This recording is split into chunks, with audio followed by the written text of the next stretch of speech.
Stock જો એક રાજીનામાના સમાચારો આપણને અહીંયાથી ખાસ કરીને આવતા દેખાઈ રહ્યા છે, પરંતુ પહેલાં એક ટેકનિકલ સેટઅપ આનું જોઈ લઈએ, કારણ કે આપણે જોયું છે કે આ સ્ટોકની અંદર ગઈકાલે પણ એક મોટો ઘટાડો આપણને આવતો જોવા મળ્યો હતો, જે અમુક રિપોર્ટ્સ આવ્યા હતા એને પગલે.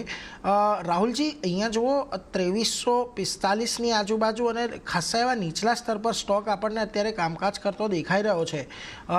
ખાસ હજી અહીંયાથી તમે હવે કયા સપોર્ટ્સ દેખાઈ રહ્યા છે લોંગર ટર્મ ચાર્ટ પર, કઈ રીતે હવે અહીંયા આને અપ્રોચ કરશો? આઈ થિંક જે હિસાબે સેટઅપ આપણે જોઈ રહ્યા છે એશિયન પેઇન્ટ્સના ચાર્ટ્સનો ઉપર, મારા ખ્યાલથી સ્ટોક કન્ટિન્યુઅસલી સેલ ઓફ છે અને 52 વીક લો બનાવતો જોવા મળ્યો છે અને એવરી ડે નવા લોસ બનાવતો જોવા મળ્યો છે.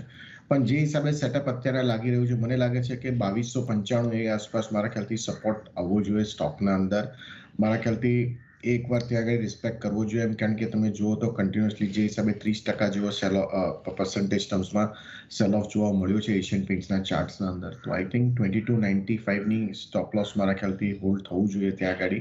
તો મારા ખ્યાલથી તે આસપાસ લોંગ કરવાની મારી સલાહ રહેશે 2300 આસપાસ. મને લાગે છે ફરીથી એકવાર બાઉન્સ બેકમાં 2450 સુધીના લેવલ આપણને એશિયન પેઇન્ટ્સમાં જોવા મળી શકે એમ છે.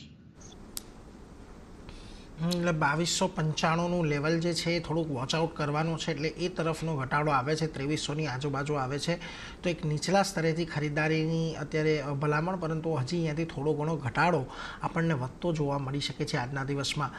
ખાસ કરીને નિમેશજી, તમારી પાસેથી એશિયન પેઇન્ટનો એટલા માટે પણ થોડો મત લેવો છે, કારણ કે જો આજના જે આ ડિસિઝન આવી રહ્યા છે, ખાસ કરીને અમુક અપર મેનેજમેન્ટના રેઝિગ્નેશનના, એ તો થોડા અસર કરશે જ, પરંતુ ગઈકાલે પેઇન્ટ સેક્ટર પર નોમુરાએ પણ પોતાનો રિપોર્ટ આપ્યો હતો અને ખાસ કરીને એમનું કહેવું છે કે અહીંયાથી બિરલા ઓપસની જે એન્ટ્રી થઈ રહી છે એને લઈને, અને ખાસ કરીને જે શહેરોની અંદર અર્બન ડિમાન્ડ ઓછી થઈ રહી છે, આ બંનેની અસર એક થોડી હજી એશિયન પેઇન્ટ પર તમને આવતી જોવા મળશે. ખાસ કરીને લાગે છે તમને કે હજી આ સ્ટોક અહીંયાથી વધારે નીચલા સ્તર બતાવી શકે છે, જે પ્રકારની અત્યારે માર્કેટની કે ડિમાન્ડની પરિસ્થિતિ છે એને જોતા?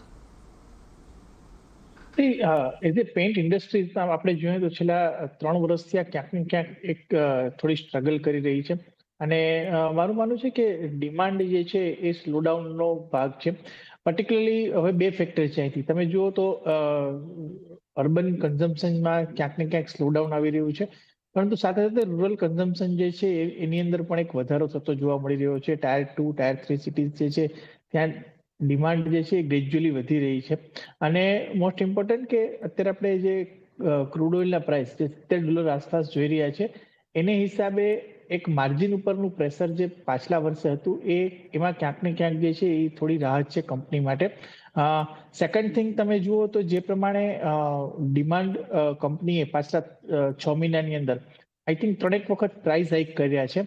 અને most important as a Asian paints માટે જ જોઈએ તો 2016માં એક ડેટા છે કે 2016ની અંદર કંપનીનો એડવર્ટાઇઝમેન્ટ ખર્ચ સેલ્સના જે હતો એ અરાઉન્ડ 4.5 થી 5% હતો. અને ત્યારબાદ સતત કંપનીએ એડવર્ટાઇઝમેન્ટ જે છે એના ઉપર થોડું ક્યાંક ને ક્યાંક કસર કરી હતી અને એડવર્ટાઇઝમેન્ટ કોસ્ટ જે છે એ ઓછી થઈ હતી.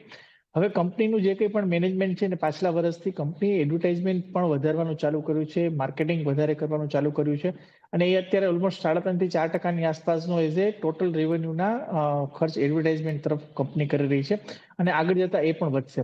એટલે કંપની પોતાના માર્કેટિંગને એગ્રેસિવ બનાવ્યું છે અને જે કંઈ પણ સ્ટ્રેટેજી જે છે એની અંદર ફેરફાર કર્યા છે. અત્યારે જે કંઈ પણ રાજીનામા આવ્યા છે ટોપ મેનેજમેન્ટમાંથી, આઈ થિંક માર્કેટ એને પોઝિટિવ રિએક્ટ કરશે, કારણ કે નવું મેનેજમેન્ટ આવશે, નવા થોટ્સ આવશે અને નવા સ્ટ્રેટેજીથી માર્કેટની અંદર આવશે. કંપનીએ એક માર્કેટ લીડર છે, માર્કેટ પોઝિશનમાં છે, અને હજુ પણ ડેકોરેટિવ સેગમેન્ટની અંદર માર્કેટ લીડરશિપને એન્જોય કરી રહી છે. તો ફંડામેન્ટલ કંપનીના ઘણા સ્ટ્રોંગ છે, માત્ર થોડી સ્ટ્રેટેજીની અંદર ચેન્જ કરવાની વાત હતી, અને જે કંપની અત્યારે રાઇટફુલી કરી રહી છે. મારું માનવું છે કે આવતી દિવાળી સુધીમાં આ સ્ટોકની અંદર એક સારા રિટર્ન બની શકે છે. આ ઘટાડો જે છે એક long term point of view મારો બુલિશ છે, અને મારું માનવું છે કે તમારે એક આઈધર તમે એસઆઈપી મોડની અંદર સ્ટોકની અંદર બાઇંગ કરો, અથવા એક લોંગ ટર્મ નજરિયો હોય તો ડેફિનેટલી આ જે કંઈ પણ ઘટાડો છે એ 2350 2200 આસપાસનો આઈ થિંક એક ગુડ એન્ટ્રી પોઈન્ટ છે. પાછલા વર્ષોમાં પણ વેલ્થ ઇન્વેસ્ટરોની વેલ્થ કંપનીએ ઘણી ક્રિએટ કરેલી છે, અને કંપનીની મારી સલાહ છે કે આ બાઇંગ ઓપોર્ચ્યુનિટી તરીકે જોવું છે. એક અંડર પરફોર્મ રહી છે, રિકવરી કેટલી જલ્દી આવશે મને નથી ખબર, પરંતુ લોંગ ટર્મ પોઈન્ટ ઓફ વ્યૂથી ડેફિનેટલી આ સ્ટોકની અંદર વ્યૂ મારો બુલિશ છે.